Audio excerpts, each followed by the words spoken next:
Here, check this out. Check this out. Another remnant of World War II.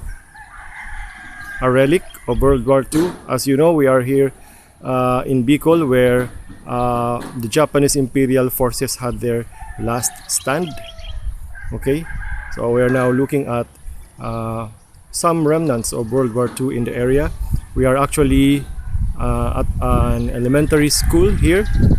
Okay, and apparently the bomb is now being used as school bell, as a school bell. So the current use of the bomb has actually diminished its past violent nature.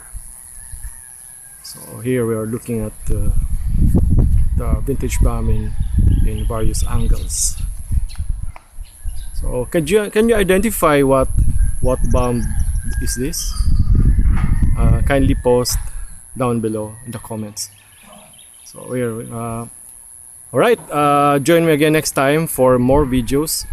Check my other videos on World War II sites and relic picking, relic hunting, blade culture, FMA, Kali, hiking, camping, prepping, and related topics, even music and literature related topics. Jason here for the Hagbayon channel and TMS Talks.